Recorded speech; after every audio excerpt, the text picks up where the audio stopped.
Hi students, in this video we are going to go over how to set up your interactive student notebook for 7th grade science. In order to get started, you will need either a fresh new composition notebook or a new spiral notebook. It can be college ruled or wide ruled, it doesn't matter. But basically you just need a new notebook or spiral to get started. The first thing I want you to do is open your book to the first page. Make sure you have your first and last name written down largely, the word science, in this school year, which is 2020 to 2021. This way, if you drop your ISN in the hallway, someone can get it back to you because your name's on the inside. You could also write your name on the front with a Sharpie, but it's really important to have it on this first page. Now, in science, we are not going to utilize a table of contents. However, if you are the type of person that needs a table of contents, you're welcome to go to the next page and leave a few pages for the table of contents. I did not do that. I'm not a person that keeps up with the table of contents, so I'm starting Unit 1 on the next page. Our first unit is cells. So at the top of this page, go ahead and write the word Unit 1, cells.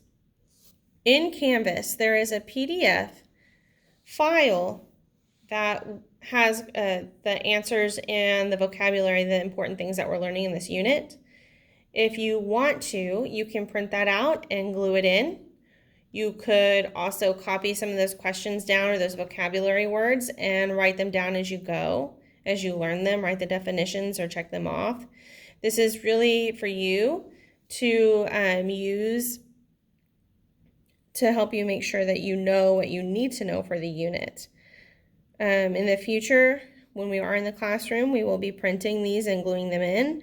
Hopefully, the hope is that they would be colored paper and each unit will be a different color. So we can't do that yet, but to mark it as a different color, you can take a highlighter and go down the side, or you can take your little sticky note and let it stick out a little bit to identify that this is the start of Unit 1. Now, in the next few days, we're going to be moving on. We're going to use our ISN for notes and for reflection. It's important that whenever you see the materials needed for class, and that is your ISN, that you have it with you.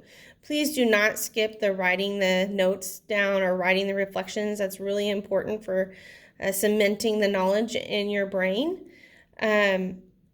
When we learn with our 5 senses. So we learn by hearing and seeing and feeling, and writing is a feel. We also learn when we sleep. So sleep's really important. Make sure you're sleeping at night because your brain's going to store that important information that you learned in the day. So ISN when needed, make sure you have it with you at all times, and please make sure for class when it's needed, and please make sure that you are writing the information down and not skipping that very important step.